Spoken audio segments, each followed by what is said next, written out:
From the center of the galaxy, this here is ForceCenter live on a Friday. It's a ForceCenter talkback show. Official name pending. Don't know what I'm going to name this yet because MSNBC took the idea I had. ForceCenter now would have been so cool. Now it's Maddo's title. We're here. I'm Ken Napzok. It is Friday, 2 p.m. in the Pacific.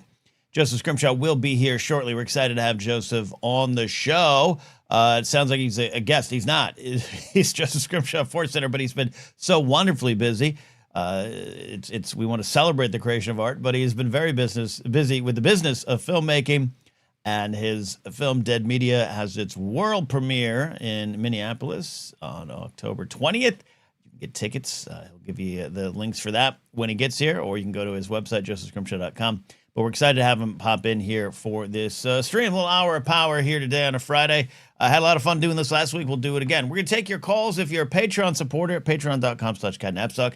You get the link. People are in the queue, so I know it worked. I switched the studios up, and I was like, did I give the right link out? I did. Let's also pretend I was in this studio the whole time and not the other studio. And that's why the show was late by a couple minutes. Hey, so one of the things we want to talk about tonight is reasons why we feel, think, and maybe even hope that the Mandalorian and Grogu film will succeed. Oh, there's going to be a lot of people out there telling you why it won't succeed, and maybe they're right. We'll only find out when you play the game on the field. Oh, I love talking about art like we do sports, and I say that as a sports fan, cynically. But we're going to celebrate today. It's still kind of the biggest news around that a Star Wars film is on the way. Yeah, not too long now. We'll be in 2026. I know, hate to say it, the calendar's turning, and we'll be celebrating that movie. And we're going to talk about why it succeeds. People are asking in chat today, will this be a video chat?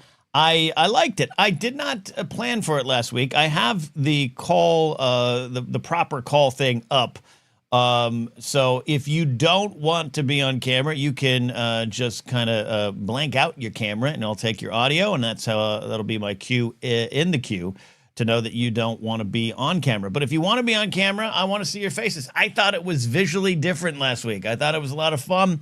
It also led to a porg being on screen. So as long as some of you aren't just going to suddenly drop trow and do something that's considered inappropriate by more civilized societies, and who wants to be part of civilized societies anyways, we'll take the calls here today. So that is where we're going. And I got some calls lined on up. But this one, I know he's going to be camera ready because I just was on a show with him this morning. But we want to dive into why we think the Mandalorian and Grogu will succeed. And I can't think of anyone better to start that off than a man looking for daddy, just like Grogu found dead, Alden Diaz. How you doing, buddy? Wow, we're just starting there, aren't we? We're going straight into the... Hitting deep, man. Well, so when Jon Favreau accurately touched your paternal trauma and you became this little guy for 3 seasons of television, yeah, man. Hi, how you doing? Like we didn't just talk. Like we don't talk every day. Thank you for having me. Always great to be here in the illustrious halls, the chambers, the Death Star meeting room, briefing room. I'm not quite sure what situation. You know, years ago I would have called this the Death Star briefing room, but now we're a rebel antechamber. That's what we are. Oh, that's cool. We're the side meeting room. Yeah. We're drinking, we're playing cards with Melshi. Okay, I get the vibe. Yeah, absolutely. I'm very, very excited for Mandalorian and Grogu. To the surprise of nobody. To jump right into your question, you pose why it would be successful, and my counter argument is as it often is multifaceted. I think there's the more boring conversation of like the fact that it is demonstrably the cheapest that they've made in this era. Yep. So there's that. I think that it's low stakes on the table in that way. I think that, and this is absolutely zero disrespect to anybody involved, Brendan Wayne, Lateef Crowder, etc. But it is just a fact of life that they're not as expensive as somebody like an Adam Driver or a Harrison Ford or anything like that. So there's all of that makes it more palatable just as a business venture. It similarly to Superman, when James Gunn was rightfully going out there and saying, everybody relax. Like, a lot of the figures you're saying I need to hit, I don't need to hit. You know, that comfortable, like it was not a break a billion or the DC falls apart like people were reporting. It came in, I think, in the 6 to 7 range globally, and that's great. I think similarly, we're heading toward a, what if they only had to make Solo once type ball game with the Mandalorian and Grogu. So that's all that stuff. I'm not sure how much you care to talk about the business side of it. Yeah, you know what? You bring up something that's on my heart a lot recently, which is we are going to talk about the business all the time, and I do want it to just smash at the box office. $1 billion film. I just don't think that's going to ever happen again. Not just in Star Wars, but in movies for a bit. We could see it, but I think that's a different time. But I'm less interested right now in my life at this time about the business of it. Again, I'm going to caveat. We talk about the business here. It is part of it.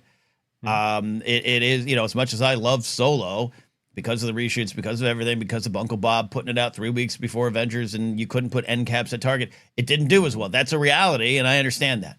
I want that conversation I wish we didn't have to have that conversation for that film, and I don't think, and I hope we don't have it for Mandalorian Grogu. But I'm definitely interested in my spirit this week, Alden, is this film's going to hit the theaters, and I think it's going to be received well. Not necessarily on a critical level because it's Star Wars, and I don't know if that will ever happen outside of Andor. God bless Andor. We love it, but I'm just not thinking that that's the case here. I just think this film, I called it a film. This movie, this film, this story is going to work, and I think it's going to hit the right beats. You, looking forever for that finger touch from your Mandalorian daddy.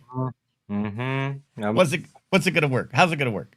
Well, when I look for a finger touch, Ken, it is something I think that is universal. And by the way, I endorse and agree with everything that you just said of like, as somebody that likes Hollywood history like you do, and like we like to understand the business, like this is all trivia that I enjoy and I am down to analyze it. And if a documentary comes out from Favreau, that would be great. Of like, this is how we shifted from making a 4th season of TV to make it. I doubt that happens, but that'd be awesome.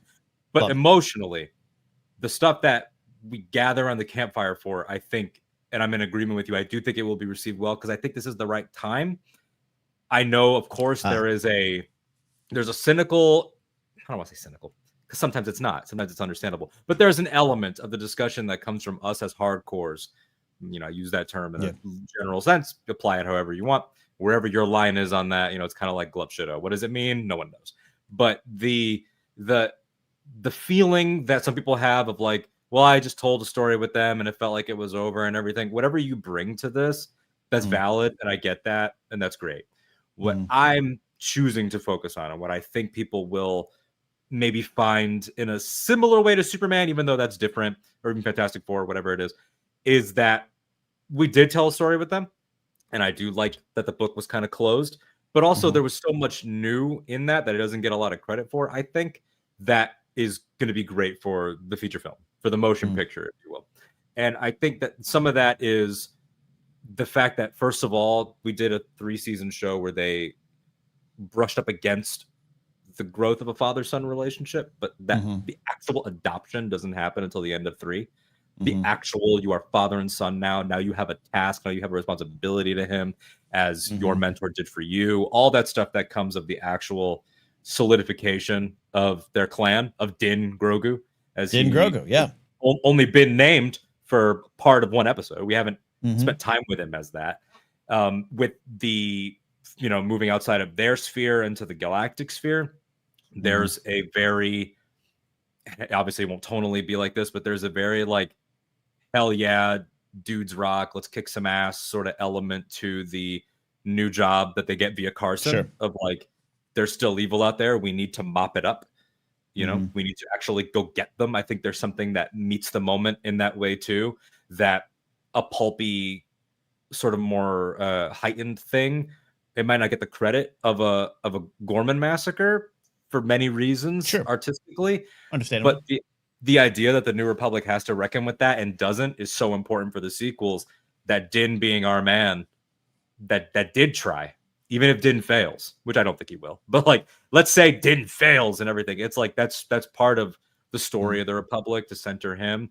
So I think there's a lot of stuff politically, culturally, and familially that people will grab onto.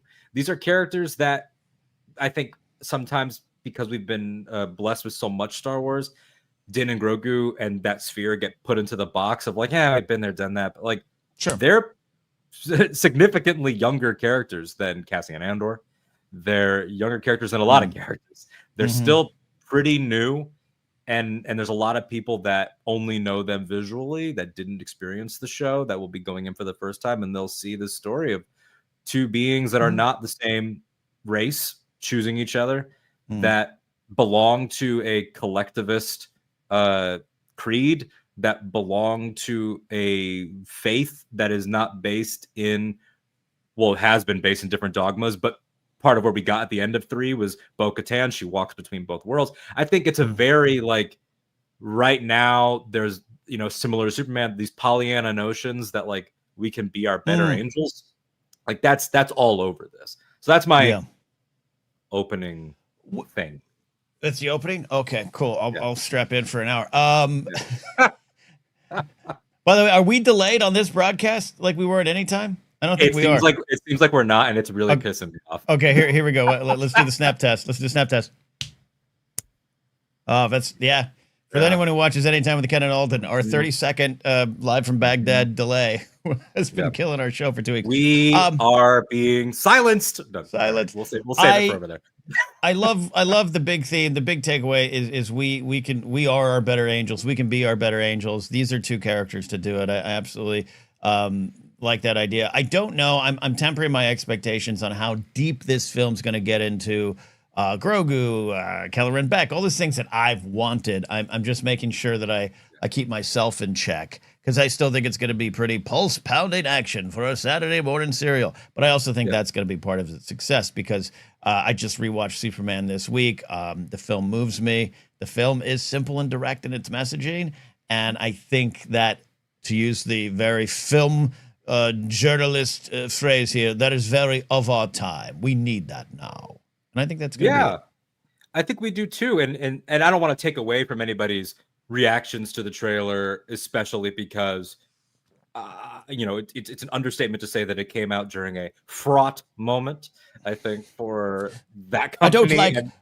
I don't like fraught times. No fraught times, please, sir. I long for a precedented time, but alas, I was born in 95 and have never known one. But it came out during an moment, and I think that the most that people could muster, and it even came up here on ForceCenter, the most that people could muster was, hey, was that a Monomon? And like, that's great. But like, I think that, even zooming out from just a Monomon or just Rada or whatever, the frequency of creatures and beasts and big mechs and all this stuff, like, yeah, it's action packed. Yeah, it's Saturday morning. And yeah, it's the action figure stuff that we can both get a little testy about. But it's also, it to me felt very Henson. It felt very of a different time. Like, Mandalorian kind of exists in the shadow of Return of the Jedi. I think that the first 30 minutes of Jedi, the whole Jabba's palace sequence, is the progenitor for all Star Wars television. I think it is the grandfather of all Star Wars TV, is that first act. And so there's always going to be that. Interesting. Yeah. But these creatures, and the fact that so much of it is much like Peyton Reed did in his episodes of the show, that we're bringing it down to the cameras with Grogu. We're in the water with him. We're in the tunnels and the pipes with him. We're down here. Like, this is, Grogu kind of becomes your, your little boy, I forget his name, from Neverending Story, or he becomes your Atreyu? Was it Atreyu? One of them, Atreyu and Artax, I think they are. One of them's the boy, one of them's the horse. I can't recall. I think Artax dies. Yeah. Artax is the horse. Yeah. Grogu becomes your Jennifer Connelly, if we want to go to a different movie. Okay, there we go. We're moving through this thing. Wait, and I think wait a time. Are we going to Once Upon a Time in America? Or are we going to? We're going to Labyrinth. Yeah, we're going to Labyrinth. Oh, Labyrinth. Got it. Yeah. You remind me of a bit. Career opportunities. We're not going there either. Okay. Very different tone. But it feels to me like there's a little bit of that too, of like, yeah, you have Andor, and that's wonderful, but in its effort to make a point, sometimes intentionally sacrifices a a lot of the trappings, is the way that I've politically worded it for the last couple of years. Whereas over here, it's like, okay, but what if it was all the trappings, and we also reminded you that, you know, this character has agency too. I think people don't love Grogu necessarily just because he's cute, but because he has an arc that we've seen. Yeah. And now where do we go with that? And I think people, you know, I think right now, seeing for a child, not to get too real, but for a child to be scared right now is a very broad reality for a lot of reasons. And I think that for a kid to see a kid navigate it, yes, he's green, but that's not the point. Is that he is a child. This is the first Star Wars film with a child as the main character, not a teen. You know, Starfighter will also do that, but it comes next. So this is in some ways a first that I think people will grab onto. And how many, especially, you know, parents that bring their kids are going to feel that. I think a lot of people love it. I think that's a great formula there. David McKay said, why will the movie succeed? 2 words, Baby Yoda. Din, Grogu, indeed. Producer Steve saying the children. Someone think of the children. They will be one of the reasons. Yeah, I absolutely think there's some truth to that there. Not that this is a film marketed to kids, like Gary Kurtz claimed Return of the Jedi was. But it's not also wrong in the big picture of reaching a bit of a broader audience, part of the success. All right, big themes. You did it. You got it. Any final big thoughts here about why this film will succeed? Then I got some calls lined up. Yeah, my final thought is also just presentationally. The trailer, already just in the time between Celebration and the trailer, they adjusted the title treatment. They adjusted some of the presentational elements of making it less in line with the show and more seemingly in line with like Indiana Jones. Even the curvature of the logo and everything. And I think people long, I think for, and I don't want people to like throw Dial of Destiny in my face. It's like, no, they don't, Alden. That movie didn't succeed. Whatever. But I do think that there is a feeling of old fashioned is cool, caring is cool, old film formats is cool. Forged for IMAX, I think, is going to hit in a time where we're talking about that stuff more. Ryan Coogler and Paul Thomas Anderson, like, people are making it cool to see things big and large. And I think that Favreau is smart enough, I think, to lean into that. Like, we took your characters and we made them as big as possible, and we're throwing it back to the stuff that influenced George. You can write the press tour yourself. You know, well, when George made the original, he was, you could do all that, and I think I think there's timelessness to that. So I started doing Johnny Favs, and it started to come out like Jay Leno. That was weird. But there we go. Jay Leno's the Mandalorian and Grogu, very different. There we go. Mikey's the big winner. All right, buddy. I appreciate it. Big call, and glad to know that our technical stuff works here, but not on our own show. It's very a message is being sent very clearly. It is. To the Andy timers. It is. It is. All right, buddy. I love you. First call. Love you too, brother. All right. Let's roll on. We got producer Steve checking in. I call him producer Steve because he helps me produce the Blathering Live weekly, though. Steve, it's good to see your face for the first time in weeks because your family recently grew as well. You have your own Din Grogu. I do. Thank you so much for having me, Ken. This is my first time on ForceCenter. So happy to be here. Yes, I have my own little youngling actually just off camera in his own hover pram. So let's just pray that he doesn't start crying and mess up our audio. Hopefully it's all good. The man is keeping you and Alden down because you guys both sounded excellent. So we'll have to figure out what's going on there. I don't know. I'm happy to talk Star Wars with you because we don't get a chance to talk about that much. But why do you feel Mandalorian Grogu will succeed? Yeah, it comes back to what I said in the super chat, really. I think, and Alden was really alluding to it there towards the end, the children, man. Like, we think of the children. I think this is not only the most relatable Star Wars film to the kids in a long time, as long as I can. I think more so really than the sequel trilogy, just because of a lot of the stuff you guys just talked about. But it's got the marketable aspects. But Grogu has kind of superseded Star Wars as a pop culture icon, and to say the casual fan is a little cliche, but just that like recognition is there for the character that just doesn't exist outside of kind of the big three in the original trilogy, right? So I think that's a huge element of it. I think the fact that it'll come out in the summer, depending on what kind of comes out around it, will be a big deal as well. But I think also what the whole movie landscape looks like in 2026, I don't think anyone knows what that is yet, from changing viewing habits and all that. I mean, we don't know if we're going to be able to watch movies when we're under martial law, so that's going to be something that we're going to have to figure out too. But absolutely, it is. I understand the conversation around Andor for the adults of Star Wars. I've actually adjusted my position on anyone who would come to me at a party and say, we need to have some adult Star Wars. Overall, I don't agree with that. But I actually saw, after 2 seasons, a great value in reaching those adults who grew up on Star Wars who maybe didn't get the message. And I can take the cynicism out. I can take the testiness out of them looking down on nerd stuff, essentially, being embarrassed about being a Star Wars fan, but loving Andor. Above all that bullshit is the truth that, we did all grow up. You could be like 70 and have grown up with Star Wars. Like it's okay to reach a different audience in that regard. I've changed my position on that, but I also think it's very important when you're talking about with Baby Yoda. Yes, Uncle Bob will tell you he gets in trouble if he calls it that, but that's what the character is to people, because it transcended everything about the show it was on. It just blew past it. It is just known. I saw a Baby Yoda shirt the other day walking by, and it was almost refreshing, 2025, to see someone like 2019 up in here wearing a Baby Yoda shirt, and I think that's going to carry. It's a smart move, and not to just talk about in terms of business, but it's a smart move to center him on that story. Yeah, they hit a home run with the character. It hit from the very start. I think they acknowledged even really just how big it is as far as a fan draw, and the way that people care so much about this character, even though it doesn't even talk. That is there's some magic there. So they got to ride that kind of really while it lasts, while it's hot. I hear that talking about the business side of things, but I think the kids are going to enjoy this one. I think that's got a big leg up on this that recent Star Wars stories in theaters just haven't had as much of an angle on. Yeah, look, Star Wars as a brand is gonna, you're gonna get your family out, but I do think in this day and age, jokes aside, as expensive as it is to get to the theater, and it becomes a Saturday, you take the family event, like this is going to be on the list.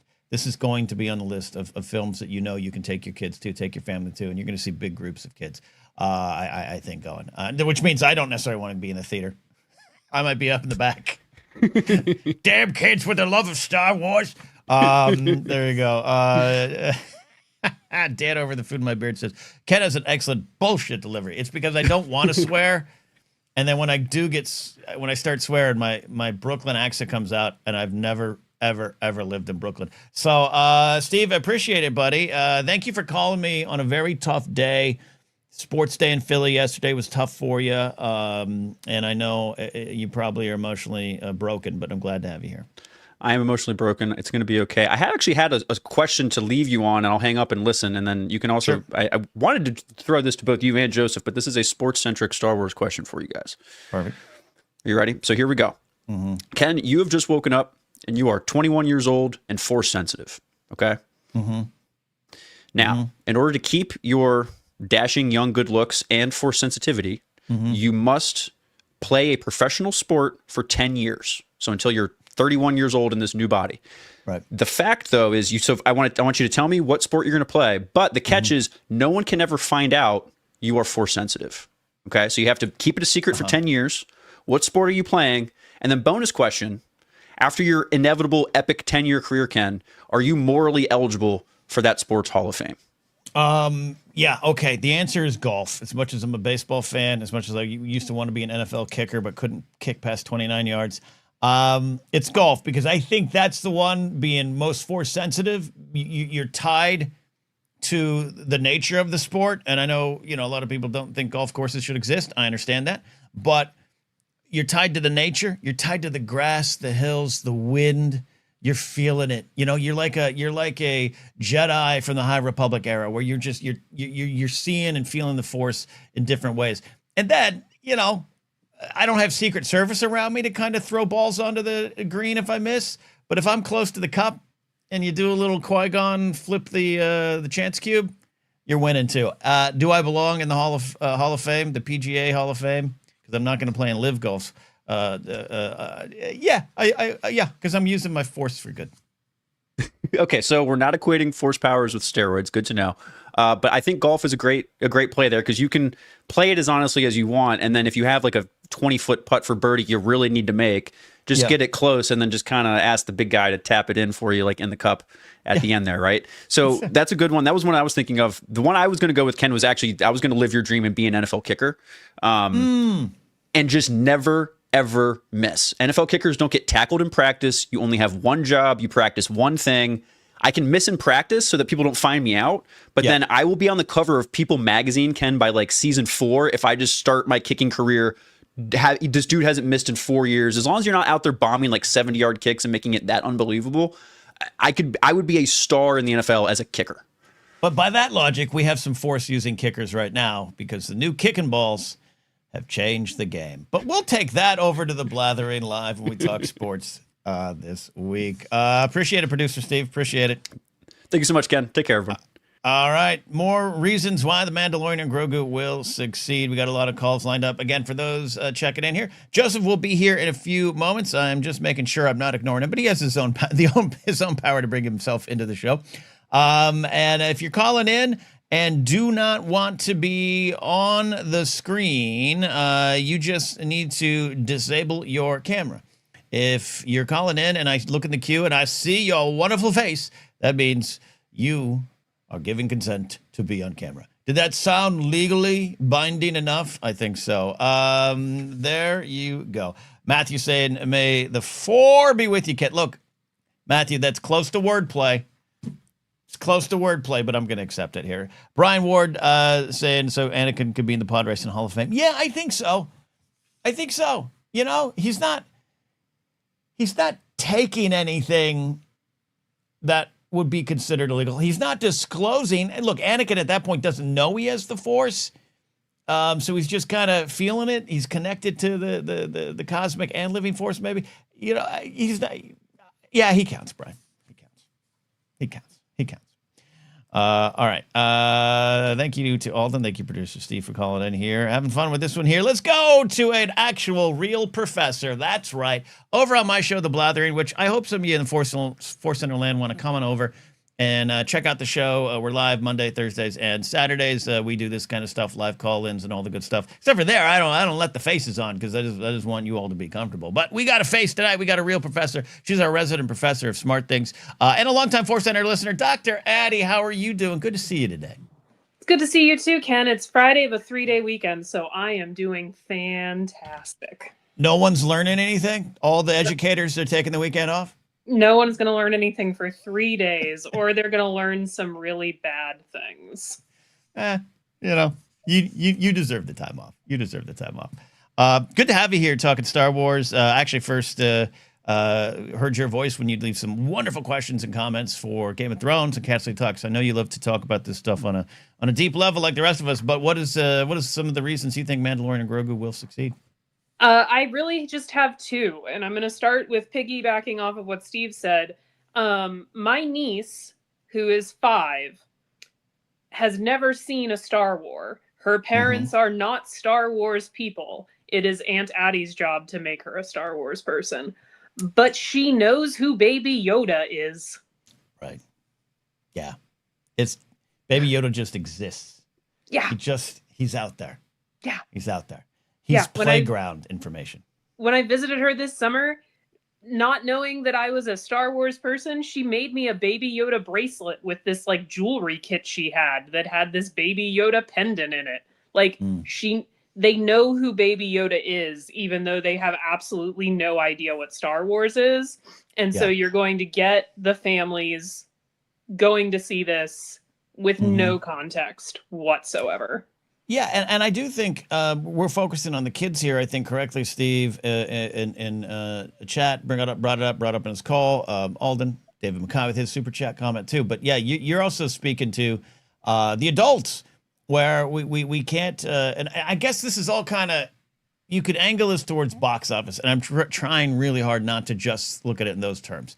But just in terms of drawing people in and getting enjoyment out of the story, I think Baby Yoda is why it's such a smart move. And are you already making plans to take? You said niece? Did you say niece or nephew? Oh, sorry, niece. Niece. I don't live close enough for it, but yeah, we will long distance Star Wars fan out her. We'll figure it out. But that's one reason. You said you had 2. What's the other one? My second one, also, I've been thinking about this question from a place of financial success. The second part is that there hasn't been a Star Wars movie in a movie theater in 7 years by the time this comes out. Right.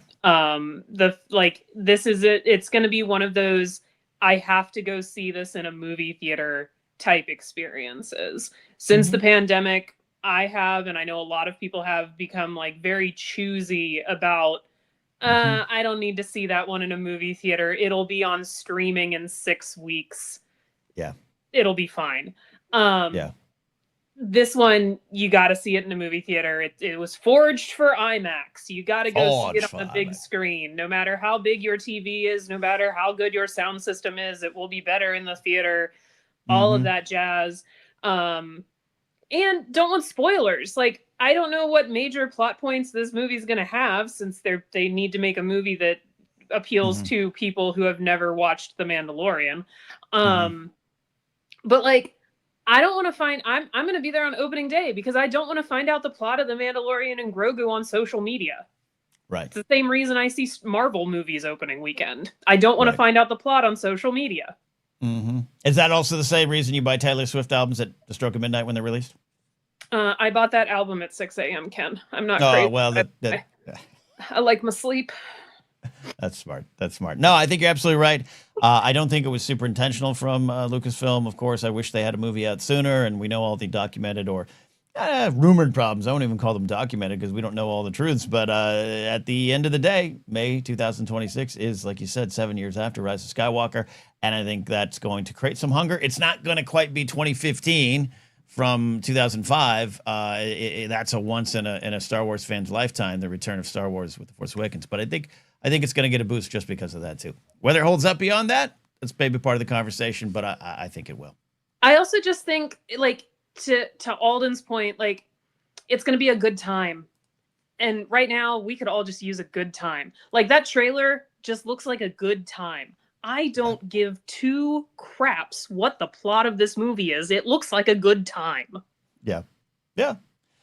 That's why I do say, like I said up top, it is of its time in a way. And I mentioned this last week. I'm not saying it's tapping into the 1977. We just all got out of Vietnam, and Nixon kind of like deep sigh of relief that the audience gave in the theaters during that time. It's not going to have that big of a legacy defining effect, but it's gonna be about the same. It's gonna be about the same. Not that it's not gonna have its messages. I know some people. I love the message of Superman, and I know some people who are like, I agree with the message. I didn't want to get it. It's gonna have it, but you get to see an AT-AT Walker taken down from the inside. Like, sign me up. We just need somebody to schedule its Oppenheimer so we can have that Barbenheimer good time serious film run. We'll look at that. I assigned David Mackay to look at the film release schedule and find out what could possibly be Din Grogu's Oppenheimer. Addie, thank you for calling in and sharing your insights. I appreciate it. Of course, Ken. All right, we'll see Dr. Addie on the Blathering, where she calls not just with general life stuff, but some great science stuff too. So tune in. That's all I'm saying. Tune in. All right, next we are rolling along here. I am still double checking to make sure our favorite filmmaker, Joseph Scrimshaw, is not here yet. He's not. All right, let us go ahead and check in from. We got the UK checking in here. Maddie, how are you doing, buddy? I'm doing great, my friend. How are you? I've been better. I've been worse. So I'm going to enjoy it. That's all we can do. Just enjoy it, right? That's all we could do. What's your reasons, man? I'm going to give you 2 reasons and 2 words. Number 1, Fortnite. I'm listening. Okay.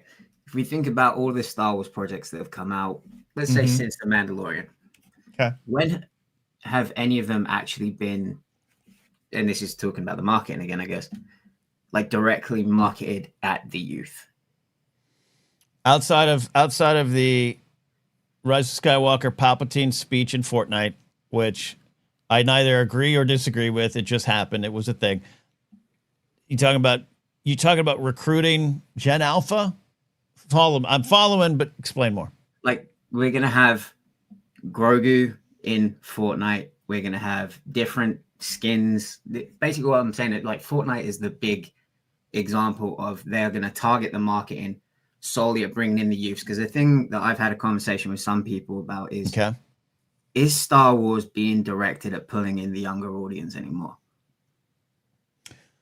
Is it outside of what? Well, Skeleton Crew, I would say yes, but Andor is the leader in the clubhouse right now. Obviously, that's marketed a little different there. But in terms of just movies, yeah, I see your point. Yeah, like, are we trying to, other than using, I don't want to use the term nostalgia bait, trying to bring in that younger, because this is going to make me sound really old. Those kids that were really, really young when The Mandalorian first came out in 2019, they're now going to be of the age where they're getting more involved on social media, playing more video games, more interacting with the forms of, let's just say, media, because I'd refuse to use the C word. The more modern forms of media that we see, like a Fortnite, like TikTok, things like that. I think this is going to be the first movie that is like really pushed in those media platforms for the youth, as opposed to just using nostalgia bait to get the hook on the audience that they know they're already going to get. They already know we're going to go watch it, but how do they get? How do they get the others? Yeah, how do they get the others, and especially like the youth, into watch it? Okay, I agree with that. I see where you're going. I don't. This isn't me disagreeing with you. I just see. Yeah, I think it's funny because, first of all, I'm a big Fortnite player and I'm approaching 50, so they don't need my money, but they do need the little sweaty kids that are eliminating me every match. Though, spoiler, I'm actually pretty good at Fortnite, Maddie. You've seen it. Okay. All right. I want to get your second point. Then I want to bring Joseph in here. So I might have to let you go so I can fix the cameras there, Maddie. What is your second point? And Zellens. Enough and said. Zellens. Babu Frick. This is the Babu Frick. Not that it's even Babu Frick, but it's the Babu Frick effect. This is the backdoor Anzellin pilot movie. I love it. I love it. Maddie, I appreciate you. Let's go. We'll play some Fortnite with Din Grogu and Din Djarin. Yep, let's do it. Maddie Gunner checking in from the UK. All right, we get to actually our next caller is the host and one of the co-creators. Here he is. Please welcome. By the way, like I said, Joseph has the power to bring himself into his own goddamn show, but the cameras are all messed up. So there you go, Joseph. You're here. You're safely. You've arrived. Hey, buddy. Happy to be here. Sorry for running late. You had film business. You're a right proper filmmaker and have been for a while, but we're all excited about the finish lines you're approaching. Yes, no, very happy. I stumbled over a finish line with the digital print of the film had a problem when I went to quality check it in Burbank. I picked it up in Van Nuys right by the old ILM studio, the original ILM studio. Oh, yeah. So I drove by, which I've never done before. I did that today. Yeah. So I had a little Star Wars adventure and looked at the back of this totally boring, normal office building. Right? Yep. Played golf down like literally 4 buildings down. I used to play golf and had no idea. I literally did not know that was the exact spot. Yeah, you would have no idea. It was fun to imagine all those long-haired hippies running around having fun, making magic. Just pissing George off as they make magic. Yep. It felt really good that I went there, really felt the magic, then found a technical problem with my film. Like, this is just like Star Wars. It's great. Yeah. Yeah, I'm sure it makes you feel good, right? You're having the same breakdowns, nervous breakdowns George had. Yes. But I was really determined to get here and have some fun with ForceCenter friends. It'd be great. Yeah, we got some calls lined up here, and we're all, like I said, I'll reset for those just joining. If you want to call in, you can be a Patreon member at patreon.com/ForceCenter. That gets you the link. And if you want to be camera ready, just make sure your camera's activated in the queue. If you don't, like Maddie wasn't able to get his camera up, you can just gray out your camera, so that way we know that you do not want to have your face seen by the galaxy there. Joseph, we've had some good points here today made to catch you up of just like it is about Baby Yoda. It is about the marketing towards the kids, but it's also the fun, but it's also the big themes and the time. All the things that kind of make sense. And I'm trying to angle it away from box office today because I want it to make $1 billion. I don't know if it will. I don't think it needs to. But what are some of the things that you think will make this film a success? I think Jon Favreau as a filmmaker, I think it's important not to discredit just his talent and experience, not with Star Wars or as a writer, but as like a director. Like, I think he understands spectacle. That first episode of season 2, I think, of Mandalorian is so cinematic. And I think even just a little bit of the trailers they've delivered of like the AT-ATs, the AT-ATs going over the cliff, I think he understands he needs to deliver a big visual sound spectacle. And I know some people have already reacted to the trailers of like, it just looks like an episode. I don't think it's going to feel like an episode at the end of the day. So I think that's a big thing. And then more on the marketing side, I think it has to do with the structure of the film, but more on the marketing side, I think they just need to we're all going to come and we're all invested in, all in fans either liked or had only minor quibbles with season 3. Yeah. Every general public person I've had that I've talked about has complained to me about season 3. Sure. I don't share those complaints, but I think if they can just reset of like, remember Armor Daddy and Cute Baby? Remember how much you loved them during the beginning of the lockdown? Yeah. Just come see Armor Daddy and Baby Yoda. Come on, the Magic Baby and Armor Daddy are back, and they're going to have fun. If they can just get that across to the general audience, and just like forget whatever, you don't need to know anything. Come in and have fun. Do you think? And again, to be clear, it's not just a ForceCenter caveat. You and I understand some of the issues people have with season 3, but it's a season that generally we are really positive on. There's a lot of wonderful things in that season. But do you think that the marketing needs to kind of be like Domino's rebrand about 15 years ago, where they just went on and were like, we got it. We heard you. You didn't. All right. Yeah. Original crust. Like maybe that's what they need to do. I mean, I think the trailer is already there where it's just like, it does have that sense of adventure and fun and heart. And I think they just need to keep going in that direction with it.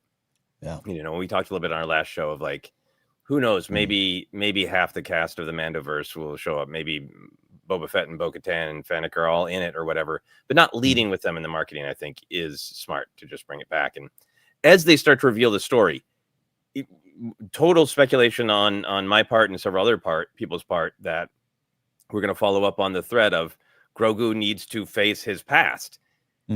If that is the thread, if it's just like Grogu had a lot of trauma before he met Din, now he has to face it. If that's the story, that's such a clear emotional hook. And the problem that not deep Star Wars fans expressed to me about season 3 is like, I got lost in the politics of Mandalore and who's the main character and what is the other seasons were so streamlined of, he needs to keep the baby away from the bad Imperial. He needs to bring the baby to a Jedi. And I think if it's just like, Baby Yoda's got issues and he needs to deal with them, it's such a clear emotional and plot hook. And I think that's what a lot of people liked about it, of like, I don't need to follow the history of the mythosaur and the trials of the Darksaber.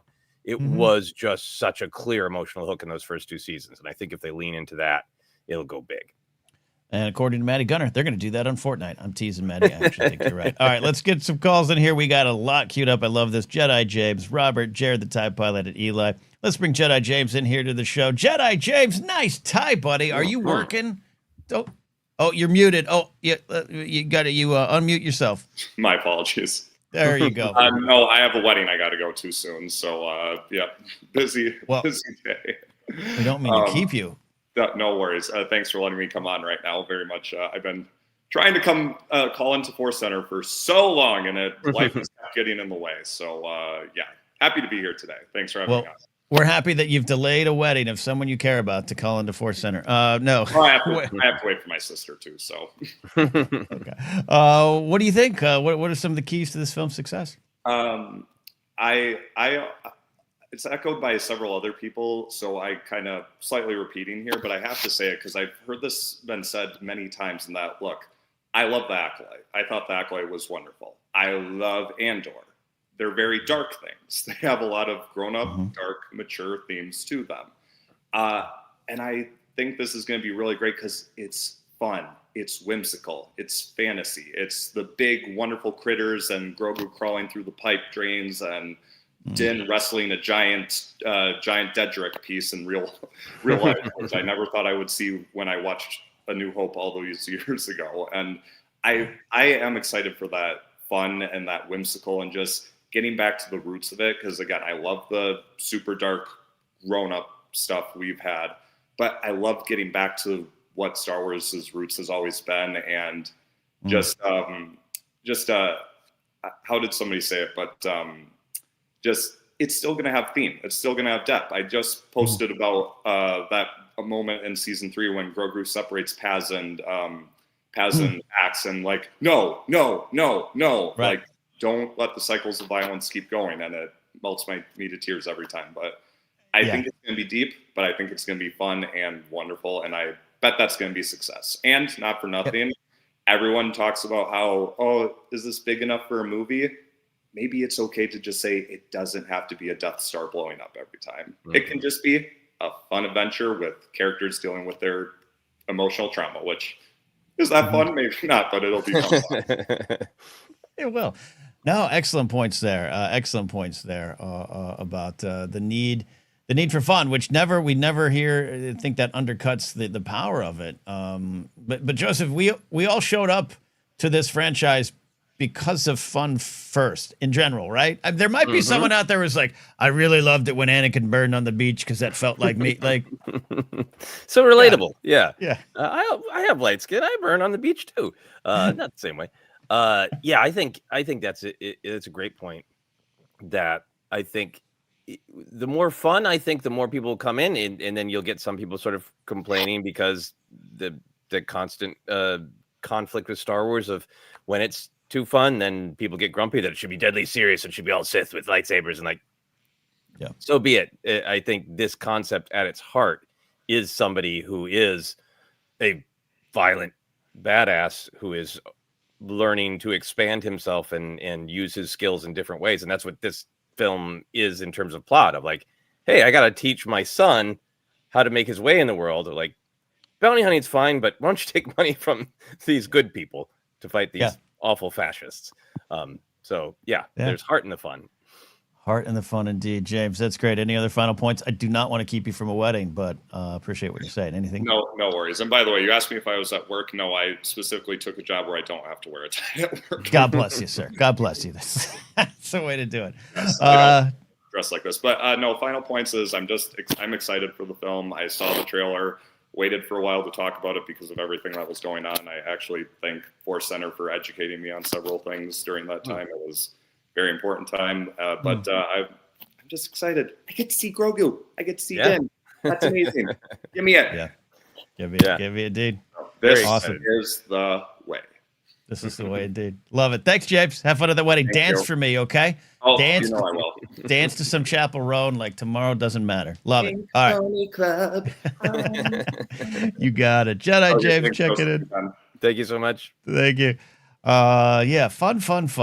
Brendan Wayne, Mechanized says Brendan Wayne has said to multiple people the movie's more like season 1, which again, we always want to be clear here, Joseph, with our words. Like, that's not an indictment of season 2, which I think has more fans in general, or season 3, which has a lot more detractors than the other two.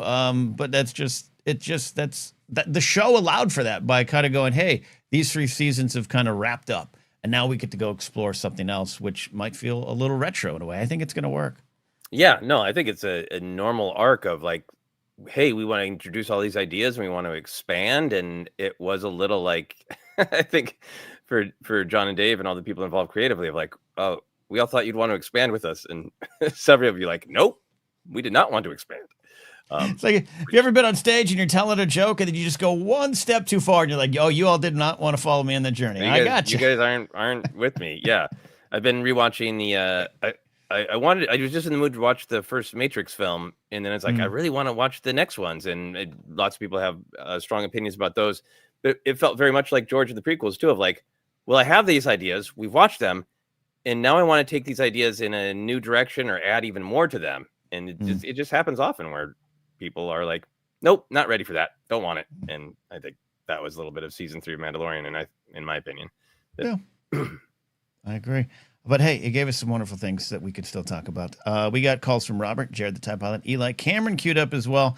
One of these days, your short film, The Nightmare Adorable, which I was honored to be in, just deals with some of the ideas behind, I'm not going to bottle it up and just like, horror should be fun, but it's about who you are as a fan, or not the need to be something beyond, you know what I mean? You explain your own film better than me, but you deal with that. I'd just love to unlock that psychologically, why we all feel genre has to be a certain way or has to be looked at a certain way. Yeah, I think it is. It's really about being able to letting each other love things however we want to. And like, hey, if all you want is badass Star Wars, like there's plenty of it. And you can have those characters, you collect those action figures. Why is it frightening or offensive to you if other people are like, Grogu's in the tunnel with the Babu Frick people, the Anzellans?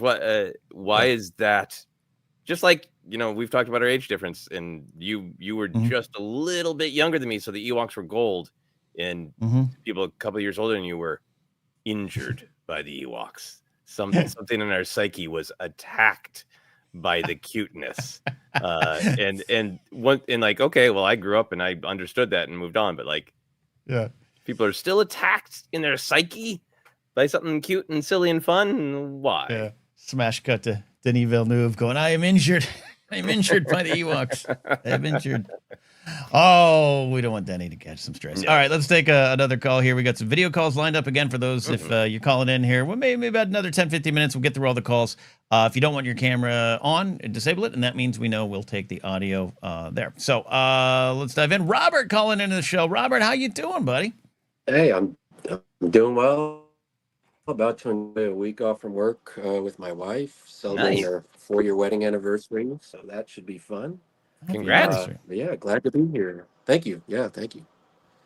But yeah, I would say, just kind of agreeing with Joseph, I think Jon Favreau is a big reason why this movie will succeed. And, well, really not just him. I guess the entire team behind this, Dave Filoni and everyone. But I think Jon Favreau knows what he's doing when it comes to making movies, whether it's helping kickstart the MCU or making these weird, realistic animal talking, animal musicals, that gross $1 billion.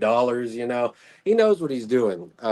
So I think he really is a big reason why the movie will succeed. And I think Disney, despite some of their faults, I think they know that they kind of might need this movie as well as their Marvel movies to do well next year. So I think they're going to bank on their Star Wars return to theaters, kicking off the summer with Star Wars. I think the marketing is going to be good. I think they learned their lesson from Solo by moving Avengers to December instead of having them both release around the same time. Mm-hmm. So I think those are two big reasons. And as well too, I think some people who maybe haven't been fans of Disney Star Wars or like to yell or scream in their cars, as Ken likes to say, they're still going to see the movie no matter what. So I talked to a guy the other day he's not a big fan of what Disney's done, which is fine. That's his opinion to have. But I asked him if he was going to go see this movie. And he says, "Yeah, I'm planning on it." So, so I think it's going to do. I think it's going to do well. Will it make $1 billion? I don't know. It doesn't need to make $1 billion. No, it doesn't. So, what are you excited for personally? What are you hopeful to see or to feel from the film for yourself? Well, I'm just excited to see Star Wars on the big screen again. It's been since 2019. So yeah, 7 years since we've had a new movie. And I don't know, there's just something about seeing Star As in theaters. No matter how many times I've seen it, there's just, I don't know what it adds. I know I'll probably be an emotional mess as soon as it starts, like I usually am with all of these movies and projects, which is fine. I don't care if I'm an emotional mess, but I'm just happy just to be there, seated in a seat, bucket full of popcorn, just ready to just go back to a galaxy I love on the biggest screen I can find. So to me, that's personally what I'm looking forward to. As far as story, I think I hope we get some of those Grogu moment that you guys have talked about already. And yeah, just some pew pew pew as well. I'll be happy with that too. I'll be Nice. happy with some emotional beats, some action beats. Just give it to me. I don't care. So There you go. Nice. yeah. All while you take handfuls of popcorn out of your Din Grogu popcorn bucket, exclusive from AMC Pictures for $99. It'll be good. That's It'll right. be good. Yeah. Eat Thank out you, of Robert. Babu Frick's head. Yeah. Yeah. Yeah. Thank you, Robert. Appreciate the call. Thank you guys. Love it. They're rolling along here. Yeah. Have you thought about which popcorn bucket it will be? I mean, man, they got a Monomon. It'd be great. That would be the first popcorn bucket I'd buy. It's a Monomon. Yeah. Zeb's head would be great because Zeb is the character who would be most annoyed by being a popcorn bucket, and that always entertains me the most. I love the point Robert was making about just being in the theater, and I think for me a part of that is like when you have a good theater experience, and you're not looking at anything else, everybody's listening, paying attention. It is more total immersion, and that's one of the beautiful things about Star Wars is going to a galaxy far, far away. And as great as all of our home systems are, no matter what we turn off or whatever, we're still kind of in our lives, in our world, in the living room. But in a theater, you can just like disappear. And I think that's one of the things I'm looking forward to. Indeed. Absolutely. Getting a couple theater hot dogs, eating them before the trailers end, and then just settling back and watching the film. Matty Gutter says, give me an astromech popcorn bucket where the top opens. Yeah. I haven't done that. It's not bad. All right, we got calls from Jared, Eli, Cameron taking us home here. Jared, we're going to bring him on. I don't know if you know this, Joseph, but there's always an 80% chance that Jared has no shirt on when he calls in, but I know he's got one today. I was checking. That's when I hit the wrong button and disappeared for a minute because I was checking on Jared's toplessness level. Jared, how you doing, buddy? I see a shirt. I see a collar. Yeah, I was gonna say we're bathrobing it up today. We're back. Oh, even better. Yeah, you gotta, I got a cold, so I gotta stay comfy, cozy. Oh, Yeah. so- Yeah. That's one of the reasons. Also, I sounded like crap last night doing our Game of Thrones segment. It's all right. But, You you know, got through it. We Mhm. did. But Mm. to the question at hand, it's literally everybody's already said. So I will just bring up one logistical reason it'll do fine. Okay. The budget. It was 166 million, give or take, instead of a bloated $350 million. It needs to make $1 billion to be considered successful. This can have a nice average $500 million, $400 million run, make its profit, and everybody can shut the hell up about that. I mean, to me, that's successful. And there's just one thing I actually want to see in this movie to bring it all back. Got to see the sabered hand again. I need my Kelleran back. Yes. I still have very high hopes for that because my bar continues to be like, will it be rewarding to people who know what's going on and easy to understand for those who don't? And if it is just a flashback to Grogu got rescued by a Jedi, great. Here's a Jedi, and you don't need to know anything else. So very excited for that. Great point about the budget because I do think that there's this game where they want to. The trades want to shame movies for not making $1 billion. This new adaptation of Pride and Prejudice only made 800. Yeah, well, and a few years ago, 10 years ago, that was a good metric, right? Because films were making that, and that was a good thing. But then, the world changed in 2020, and then our habits changed.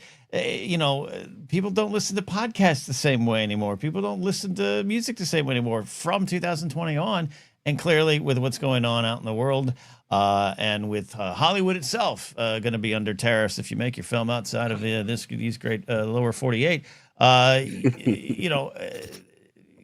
people just aren't going. It's just never, and I don't know if it's ever going to get back. I hope so. I want to see dead media in a theater. Let's do it. Let's do it, Joseph. But the metrics are different. It really is. It's just the prices have gotten out of hand, and also that 45-day window. Like they got rid of the want and need to go see it in the theater. Everybody can just wait and whatnot. So also before I hang up, I'm not a popcorn bucket guy. I don't need all those $100 popcorn buckets, but my money is on the Razor Crest. They're gonna have a top pop open Razor Crest. Of course, yeah. Okay. But that's kind of long. So could it be popcorn in like a hot dog caddy? I mean, they did a xenomorph head one where it opened the long way, so they've gone long way before, giggity. I've never had one of these fancy popcorn buckets. Joseph, have you picked up one of these fancy popcorn buckets? No, I'm already in danger of having all of my possessions fall on me and bury me alive in my sleep. And I'm not.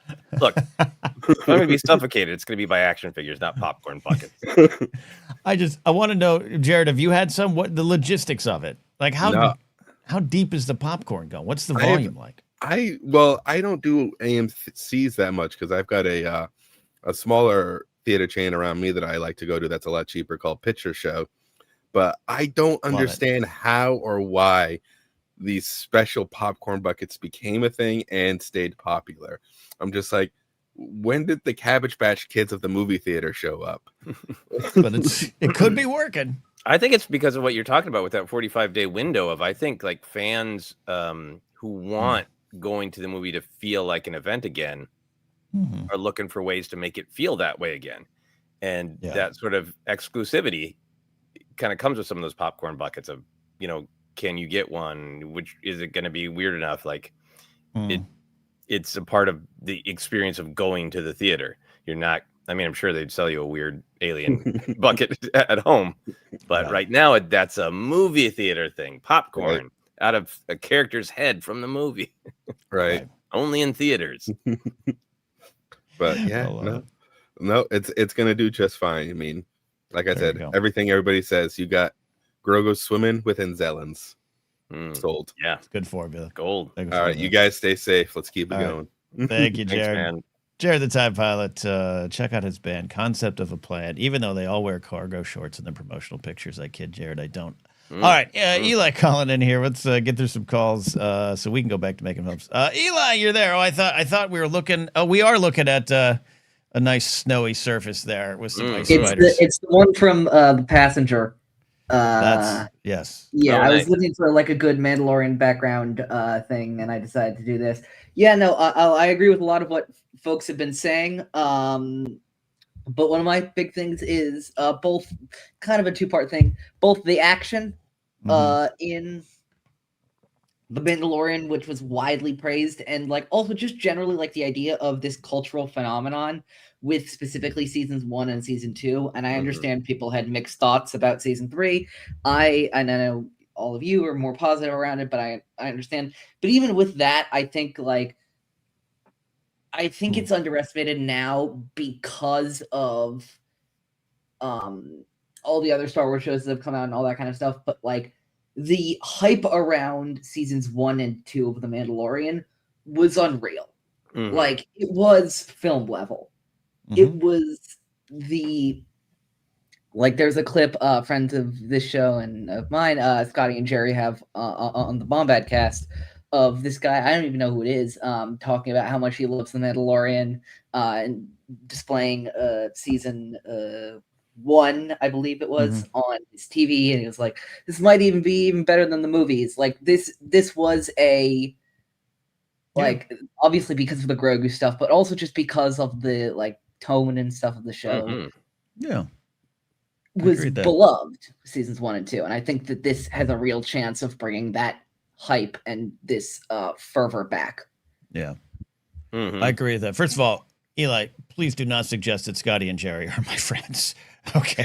Please do not suggest that we're friends with the Bombad cast. No. Yeah, in a weird way, it's 6 years is a long time in pop culture. And there's the dirty word nostalgia that hangs over everyone. And Joseph, we try to explain why that's not as a dirty word as people want to make it out to be across the board. But I think there's some of that too, what Eli's talking about. Like, yeah, it was pretty big back then. And I think that's going to bring some good feelings forward. Absolutely. It launched Disney Plus. And I remember us talking about the time about kind of how untouchable it was because people loved it so much. And some of the kind of nitpicky critiques that people usually have just kind of weren't even there for season 1 of Mandalorian. The way his pulse rifle just kind of disappears about halfway through the show. I remember us talking about like, normally people would obsess on that. And they're like, it's fine. You're forgiven almost anything because we love the heart of this show. We love this relationship. We love having Star Wars on television. And then I think season 2 just escalated. And I also think the time that it came out mattered. It was in the heart of lockdown, and it was like a great gift and a great thing to look forward to. And every episode kind of upped itself with surprises in season 2. So yeah, I think remembering what a big point it was. Yeah, great point. I also think the uncertainty of where Star Wars was at that point really helped The Mandalorian, where season 1 premiered just before episode 9, intersecting with episode 9 at the end, and then season 2, nobody really knew what was going on with Star Wars afterwards. All we had was, other than the Clone Wars, which had a more limited audience because of animation, all we had was The Mandalorian. And the bringing in of those legacy characters from the shows and from the animated shows and the novels, Cobb Vanth, Ahsoka, Bo-Katan, obviously Luke at the end, what have you, is a real signifier of, oh, okay, Star Wars is going to keep this going. There are futures for these characters in an era where we haven't seen most of them before. And I think that I don't know who's going to be in this movie. I don't know what returning characters we may or may not see in this movie, but I think that just the potential to see any of these characters, having them on the board, is also going to be a real advantage of this film and of the era in general. I agree, Eli. Great point. Thank you, Eli. Anything specific, and then I'll let you go. Anything specific that you're looking forward to in this movie? Any dream scene that you want? As I was mentioned in the beginning, and a lot of people have mentioned here too, I think Favreau and just the general, like, the Mandalorian directors direct action really well. Obviously, my mind goes back to the Crate Dragon sequence, but even other stuff like The Siege, which is an episode, like one of my least favorite episodes of The Mandalorian, even that has like a credible action sequence with Din and the Mithril in like the carrier and stuff like that. They're all like, I can't think of a single action sequence in The Mandalorian that isn't like a rip-roaring success, and I think that will carry. We've already seen that carry over in the trailers, and I think the added sequence is going to be one of those big ones. I agree. Yeah, that, as you mentioned, Joseph, season 2, episode 1, just that aspect ratio change that was heralded across all the podcasts worldwide. It's going to be Okay. Eli, thank you, buddy. Thanks so much. All right. Check out Eli's show, Star Wars in a Galaxy. He talks Star Wars there. Nice. In chat, Joseph, Sam Stable checks in, says he can't watch now, but he wants to congratulate you on finishing your monster and wants to know if you're going to bring it to the Hollywood Theater in the Portland war zone. Could you bring your film in to help Portland Frog relax from the war he's in? Well, having been in the Hollywood Theater many times, many pizzas and beers while watching a film, because that's where the Lovecraft Film Festival that I've gone to on and off over the years is. Yeah, I think the frog will protect me. I think the army of frogs growing in Portland will protect me in my little film.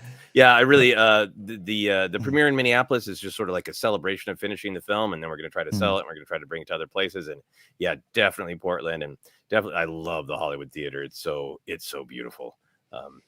So thank you very much, Sam, and definitely trying to bring it there. I want to get up there then, and if you show it there, we'll make a thing of it, because I think the only real memories of I have of Portland are having like a Dairy Queen burger as a kid on the way up to Seattle. I want to spend some more time there. And we can get a Dairy Queen burger too. Oh, good. Good. Final call of the day. Audio only here from our buddy Cameron Stewart, checking in here, making sure that's right. Cameron, how you doing, buddy? You're on with us here at ForceCenter. I'm doing good. Thank you, guys. I'll try to keep it pretty brief because everything has been said. But in general, I think a lot of the things that people have mentioned about the film being safe from a budget perspective, from a lovability perspective, really work in its favor. The one thing I might add is in terms of the discourse of like, oh, I liked season 1 and 2, but I didn't like season 3, all that you hear out in the wild, so to speak. I think the people who have seen season 3 are in enough. Like, we're all in, we're going to see it no matter what. And most of the people I've talked to that have had sort of a waxing and waning interest maybe checked out after season 2. So they might not even have baggage from season 3. Interesting. I like that. Yeah, they're not going to be like, where's Dr. Pershing? What happens to Dr. Pershing? He's a great character, by the way, and I'd love to see more Dr. Pershing, but Very good. to see what happened to him. That's great, Cameron. Exactly. Cameron, what are you looking at specifically to be in the film? Something you want? Well, I'm really excited to see Zeb again. I'm really excited to see a Hutt doing something, potentially fighting, whatever, weirder stuff, CGI aliens, but I'm glad that that's something this movie is going to bring to the table. And then my most sort of unhinged, irresponsible speculation is something you guys have talked about, of getting to see Keller and Beck potentially deliver Grogu to our favorite Gungan. But that's a pipe dream. I don't expect it, but if that happens, I will be very thrilled. Yeah. I have to keep myself in check. I hope it's the greatest secret ever in film, and that's why we don't know even a hint of it right now. And I don't want to. If it happens in theaters, I want to cry at the sight of Jar Jar with full surprise. Yeah, exactly. It would, what a triumph it would be. Cameron, I appreciate you calling in. Thank you. Appreciate you guys. Take care. Thank you, Cameron. All right, Cameron calling in. There we go. We're at the end. We're at the finish line. A lot of fun doing this. We do have a very important question. Yeah, you see that one from Nick. Is that the one you? Yeah, I think you just favored it too. Where is that? Where'd that go? Joseph, what would your film's popcorn bucket be without spoiling your own film? Well, it's in the promotional material, so a lot of the horror from the film comes from an old DVD being haunted. So it would be a really thin popcorn bucket that's a DVD, and it's just like you get there's little smashes in there. I don't think it would sell well, but that's thematically what it should be. Oh man, yeah. But man, you got to go on a physical media resurgence and just promote the film with that. Oh, it's going to be amazing. Yeah, no, absolutely. But and did you get these super chats that you that are in the start section? I do. We got this up top. We got that up top. Phantom Otaku. How long has it been since we got the goal? I put that up at the beginning of the show. Thank you for the super chat, Phantom. And I think, yep, that's it. That's the ones. All good there. A lot of fun. This is a lot of fun. Dr. Professor says barely enough for a layout popcorn, but maybe that's it. Maybe that's what I got to work on it. I got to work on this idea. Maybe instead of a popcorn bucket, you're offering a quesadilla holder. A quesadilla bucket. Yeah. I love it. That's it. We're out here on a Friday. This has been a lot of fun doing the ForceCenter talkbacks. I'll find a better title. Damn MSNBC taking my idea. But a lot of fun. So we'll try to do this next week. Joseph, you are out soon. We'll work on the ForceCenter schedule, but you are very close to premiering this film. So yep. That's what's next. A week from Monday. Yeah. So yes. We'll talk off air about our schedule. Love it indeed. We appreciate all of you here in the ForceCenter fandom and the ForceCenter friends hanging with us as we all three of us work through different things, complete different projects, go to school, have nervous breakdowns, all those things that keep us from broadcasting regularly. But we really appreciate you. It's been 10 years and counting this month. That's crazy to think, and we'll celebrate that too as well. There you go. All right. That is it. You know where to find us. You know where to follow us. If you heard the callers tonight and you're like, I want to call in, become a Patreon supporter at patreon.com/ForceCenter. You know where to find us too. Links down below if you're watching. Like the video. Thanks for the comments. We'll see you all soon. This was ForceCenter.